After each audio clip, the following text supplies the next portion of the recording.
Blake Shelton just broke the one rule you never break with an ex, and the result left Miranda Lambert completely shattered on Christmas morning. It wasn't a text, it wasn't a call. It was a mysterious wooden box that carried a secret he's been hiding for years. Machine is what she got. But this story isn't just about the past. With Gwen Stefani standing right there, and Kelly Clarkson revealing her own brutal truth about divorce, this gift did more than just open a box. It reopened a wound that Nashville thought was healed. Why did Blake wait until now? And what were the 4 words inside that made Miranda collapse? You think you know this love story, but you have no idea what actually happened behind closed doors. If it's anybody else, wait for the tone. He'd been holding onto this box for weeks. He couldn't decide what to do with it. Every night he'd look at it, maybe pick it up, then put it back in the drawer. Every morning he'd take it out again. The cycle kept repeating, and each time he hesitated, the weight of what that box meant got a little heavier. You know how that feels, right? When you have something to say, but you're terrified that saying it might make things worse. See, Blake Shelton wasn't just holding a wooden box. He was holding years of unspoken words, years of regret, years of wondering what if. He was wrestling with the ghosts of a life he used to have. Christmas was just 2 days away, and for the first time in a long time, Blake felt something he didn't expect. Loneliness. And I don't mean the kind where you're physically by yourself. I'm talking about that deep, chest, aching loneliness that comes from missing one specific person. The kind that doesn't go away no matter how busy you stay or how loud the world gets. He was missing Miranda Lambert. Now, here's where it gets interesting. Blake had moved on. We all know that. He had a new life, a new love, new everything. But there's something about Christmas that strips all the defenses away. Something about the quiet of winter that makes old memories feel fresh again. It's like the cold air wakes up the parts of your heart you thought were asleep. He picked up the box and turned it over in his hands. It was simple. Plain wood. No fancy wrapping paper. No expensive brand name stamped on the side. Just honest craftsmanship. And inside were 3 things that were about to shake Miranda to her core. But I'll tell you about those in a minute. I know they say you can't go home again. First, you really need to understand the history here. Blake and Miranda weren't just a couple. They were country music royalty. When they got married back in 2011, fans thought it was forever. They were the king and queen of Nashville. 2 of the biggest voices in the industry, building a life together, writing songs together, performing together. It seemed unbreakable. But nothing stays unbreakable forever, does it? By 2015, it was over. The divorce shocked everyone. I remember where I was when the news broke. It felt like the whole music world stopped. Headlines exploded. Fans picked sides. It was messy and public and painful. And for years after that, neither of them really talked about it.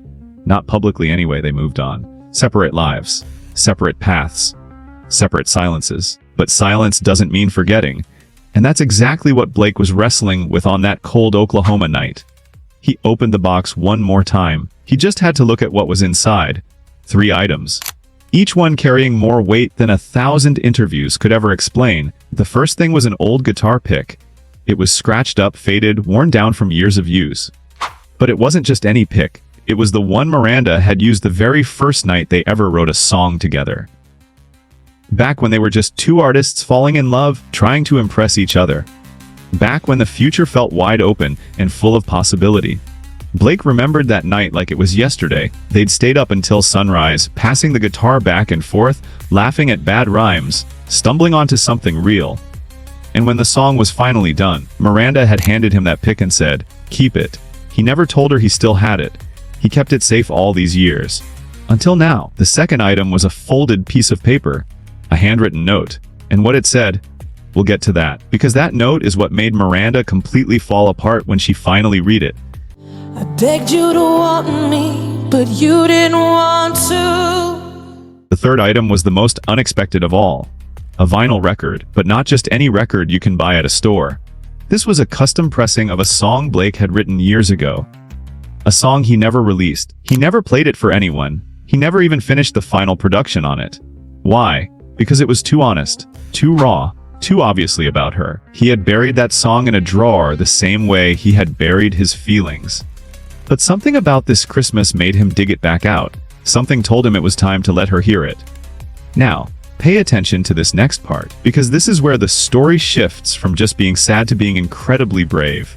Blake sat down and wrote a note to go with the box. Simple words, nothing fancy or poetic. But sometimes simple words carry the most weight because there's nowhere to hide behind them. He wrote, "Merry Christmas, Miranda. I don't know if this will ever make sense, or if it even should, but I miss you. I miss the quiet moments, the loud laughs, the music we made when nobody was watching.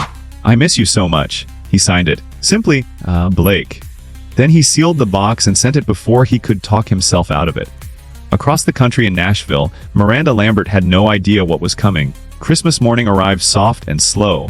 The house was peaceful, decorated with warm lights, filled with the smell of fresh coffee. She stood barefoot in her kitchen, holding a mug to warm her hands, holiday music playing low in the background.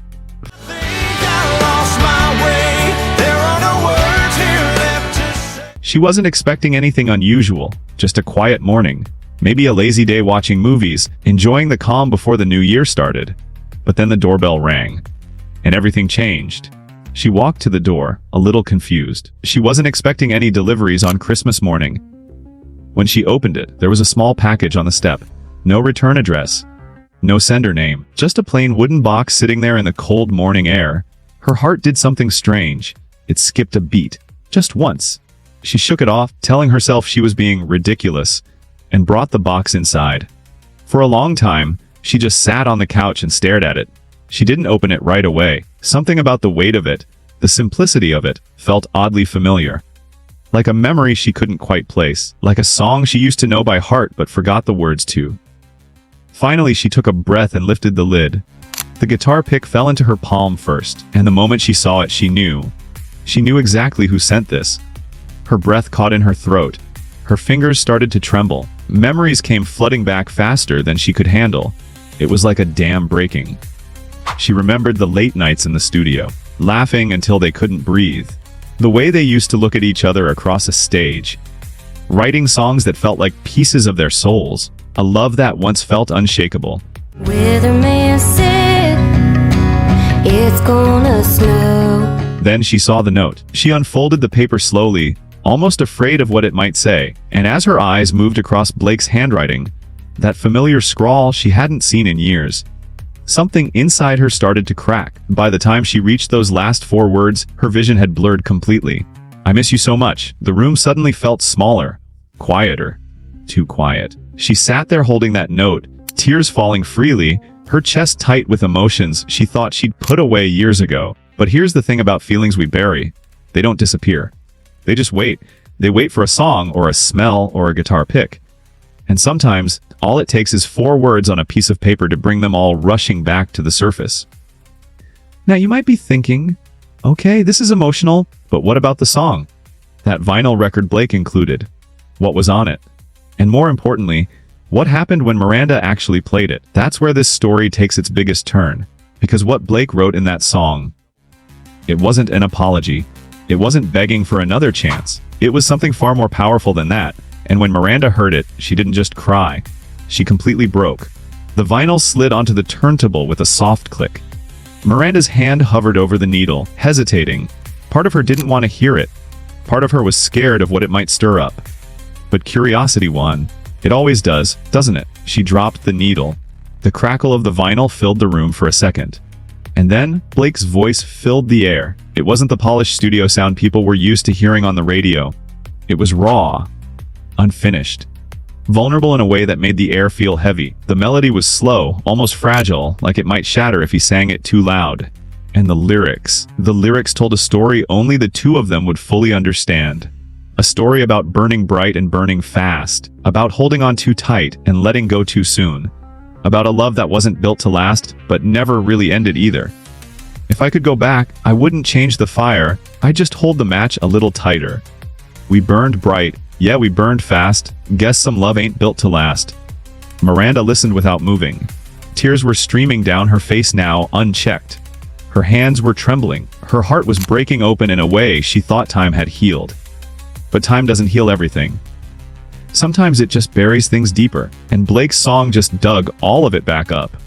When the final note faded, silence filled the room again. But it was a different kind of silence now. Miranda covered her face with both hands. Her shoulders were shaking. The weight of everything she'd been carrying for years. The public breakup. The secret pain. The what-ifs. It was suddenly too heavy to hold anymore. She sat there for what felt like hours. The snow was still falling outside. The world was still turning, but in that kitchen, time had stopped. She looked at the phone sitting on the counter. She knew she had to respond.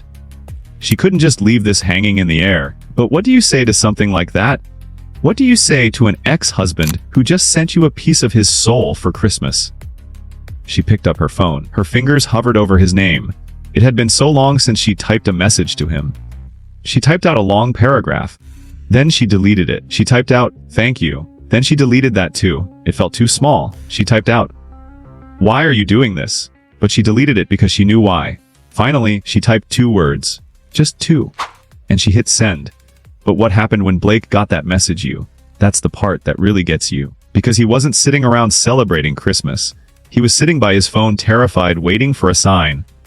You're getting over him, and I'm getting over her. The eyes have it. This wasn't just a text message. It was the closing of a circle that had been broken for years. And the conversation that followed. It wasn't long. It wasn't dramatic. But it was real. The connection between two people who used to be everything to each other doesn't just vanish. It changes. It shifts.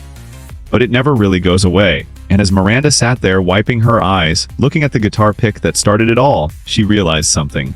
She missed him too. Part 2. Back in Oklahoma, and Blake Shelton sat with his phone face down on the table. He was pretending not to look at it. Pretending he wasn't waiting for something. He told himself he didn't expect a response. He told himself, it's fine. It's just a Christmas gift. No big deal. He told himself that this wasn't about reopening old wounds.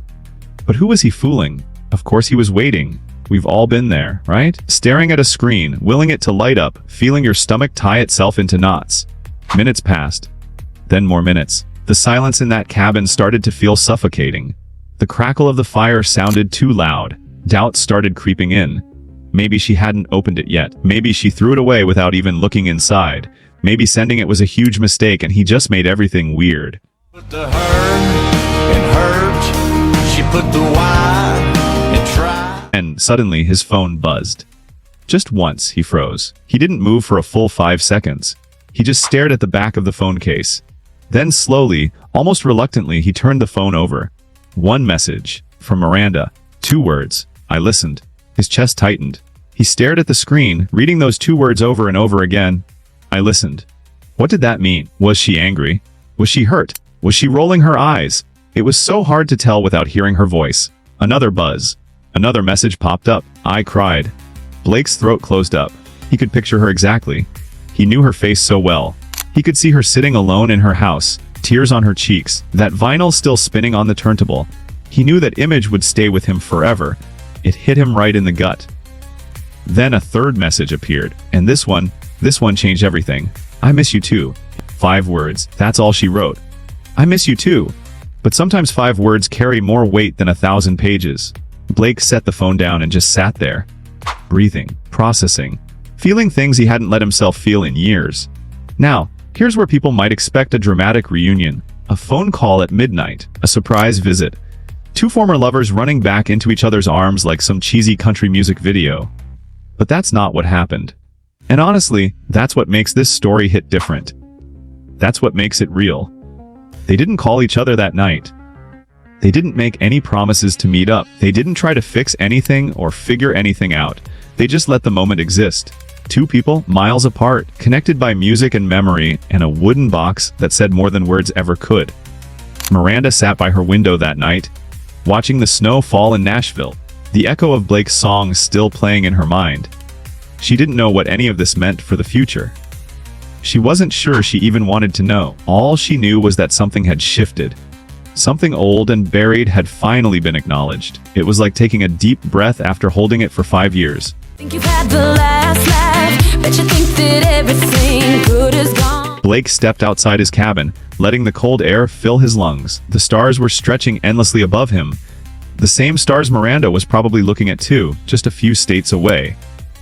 For the first time in years, the silence between them didn't feel heavy. It felt like understanding. But why does this story resonate so deeply with people? Why has it sparked so much conversation across social media and fan communities? That's what we need to talk about now, because this isn't just about two celebrities exchanging Christmas messages. It's about something much bigger. It's about closure, and how we never really get it the way we expect to. Think about the people in your own life. The ones who got away, the relationships that ended before you were ready, the words you never said because the timing was never right. We all carry those things around, don't we? Pretending they don't affect us, pretending we've moved on perfectly. But the truth is, some connections never fully break. They just go quiet. Blake and Miranda reminded us of that. They reminded us that love doesn't always disappear just because a relationship ends. Sometimes it transforms into something else. Something quieter. Something that lives in old songs and forgotten guitar picks and memories that refuse to fade no matter how many years go by.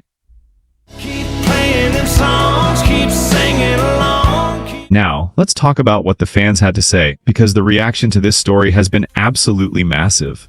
One comment that went viral said this: "This is proof that some people never stop loving each other, they just stop being together." And man, that hit hard for a lot of people. It got thousands of likes, hundreds of replies. People started sharing their own stories of loves lost and memories that never faded. Another fan wrote, "I've been waiting 10 years for any sign that they still think about each other." This broke me in the best way.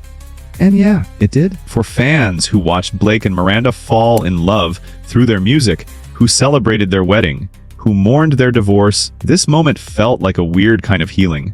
But not everyone saw it that way. Some people questioned the timing. Was this appropriate given that Blake was now married to Gwen Stefani? Was Miranda crossing lines by responding? Was this innocent nostalgia or something more complicated? I turn pages all the time. Don't like where I'm at. Two people acknowledging their shared history doesn't erase their present lives. Blake can love his memories with Miranda and still be fully committed to Gwen. Miranda can cry over an old song and still move forward with her own journey. These things aren't mutually exclusive. You don't have to hate your past to love your future. In fact, there's something beautiful about being able to look back without bitterness. To say, "I miss the good parts," without wanting to burn down your current life to get them back. That's not weakness. That's maturity. That's growth. And speaking of growth, let's talk about how both Blake and Miranda have evolved since their split. It's actually pretty incredible. Blake found love again with Gwen Stefani. And say what you will about how fast that happened or how public it became, but the man is clearly happy. You can see it in his interviews. You can hear it in his music. He and Gwen built something real, something that survived long distance, media scrutiny, and all the challenges that come with blending two famous lives together. I swear I could be happy anywhere. Miranda also found her path forward. She threw herself into her music. She released albums like The Weight of These Wings that showed different, grittier sides of her artistry. She eventually found love again too. Her journey wasn't about replacing Blake. It was about rediscovering herself. And maybe that's exactly why she could receive that Christmas gift without falling apart in a destructive way. She'd done the work. She'd built her own foundation. She'd made peace with the past, even if she never fully forgot it. But here's where this connects to something bigger, something that involves more than just Blake and Miranda. Think about Kelly Clarkson for a second. Another artist who went through a very public, very painful divorce recently. She had to process that pain in front of millions of people on her talk show and in her music. She took that heartbreak and turned it into her album Chemistry. Because that's what artists do. They take their wounds and they make them beautiful so the rest of us don't feel so alone.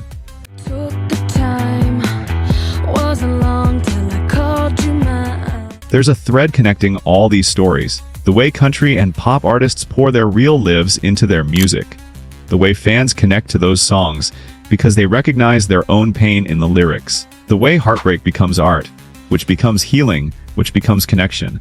Blake's unreleased song for Miranda wasn't just about their relationship. It was about every relationship that burned too bright and too fast.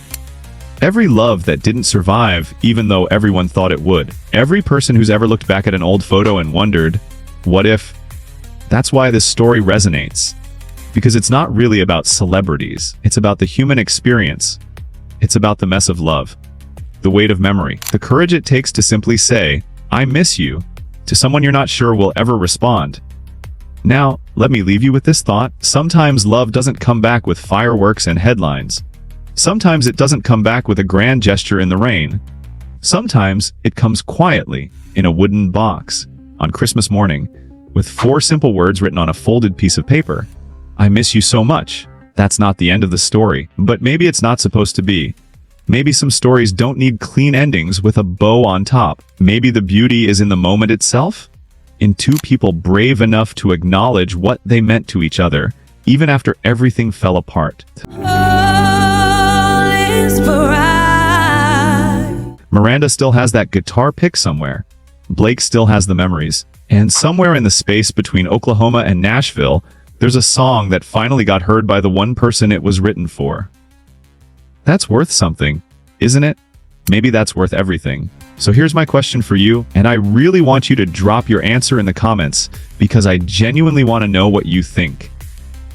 Do you think Blake and Miranda should stay in touch? Should old love be left strictly in the past? Or is there something valuable about keeping those connections alive, even quietly, even from a distance? Let me know your take. And hey, if this story hit you the way it hit me, make sure you hit that subscribe button. We cover stories like this all the time. Real moments, real emotions, real people navigating the complicated mess of love and life. Hit that bell so you don't miss the next one. Sometimes the most powerful gifts aren't wrapped in fancy paper. Sometimes they come in a plain wooden box, carrying nothing but honesty and 4 words that change everything. I miss you so much. Thanks for watching, and I'll see you in the next one.